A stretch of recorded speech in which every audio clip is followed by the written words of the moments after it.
As India celebrates democracy, Canada has made a rather bizarre allegation against India. Ottawa claims India is the second biggest threat to Canada's democracy. Just to make it clear, what Ottawa is alleging is that the world's biggest democracy is a threat to Canada's democracy. It's an oxymoron. There is no doubt about it. Look at the claims a Canadian parliamentary panel is making now. It claims India is second only to China when it comes to interfering in Canada. Also, India is ahead of Russia when it comes to its threat to Canada's democracy. Now, this panel is called the NSICOP, the National Security and Intelligence Committee of Parliamentarians. Its report has been tabled in the Parliament amid worsening India-Canada relations. Any idea why?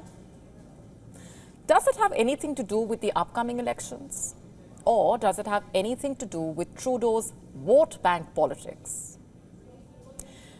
Let's point you to Canada's 2021 census. It says that Canada's population is around 37 million. 1.4 million people are of Indian origin.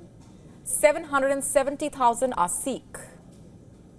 Do you see a vote bank there?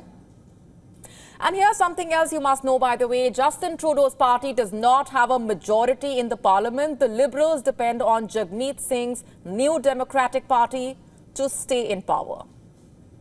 Survey showing a majority of Sikhs in Canada plan to vote for the opposition Conservatives in the upcoming election. So in short, Trudeau's days in office could be numbered.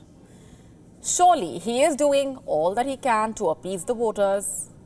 Last year, as Trudeau's approval ratings at home dropped, he alleged that Indian agents were killing Khalistani terrorists on Canadian soil.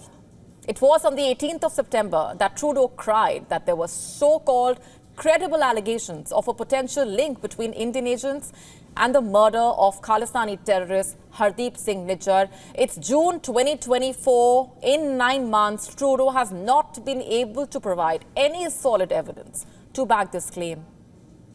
But in a little over 15 months, Canada heads to the polls. Justin Trudeau will be facing the ballot, and now you have this report making its way to the headlines. Is this a coincidence? This report has 84 pages. It mentions India 44 times. This report claims that India has, quote-unquote, emerged as the second most significant foreign interference threat to Canada's democratic institutions and processes, quote-unquote. The report also claims that India's foreign interference efforts have slowly increased. Also, that it has extended beyond countering pro-Khalistani elements. And hence, this report brands India as the second biggest external threat to Canadian democracy, second only to China. You see, the problem here also is Canada once again fails to back its absurd and oxymoronic claims with evidence. You don't get to make claims and get away with it. 44 mentions of India, but failing to tell the world why exactly it is mentioning India in the first place. How exactly is India interfering with Canadian democracy? There are unsubstantiated allegations that India is allegedly paying some Canadian parliamentarians so that they can work on behalf of India. And if that's true, what's stopping Canada from naming these politicians? Again, what you have here are big claims without evidence. How, after all, can the world's biggest democracy be a threat to another democracy? I will tell you what's detrimental to democracy. Lying to the voters, fabricated claims, and vote bank politics. That is not good for a democracy. But then, does Justin Trudeau really care? He has, after all, done nothing about India's request to extradite 25 terrorists, drug smugglers, and gangsters from Canada. Why is that? Politics. Trudeau's politics has put at stake the law and order of Canada. And now you have Trudeau and company blaming India for the lack of law and order at home, for murders that could very much possibly be a result of internal Khalistani politics or factional feud.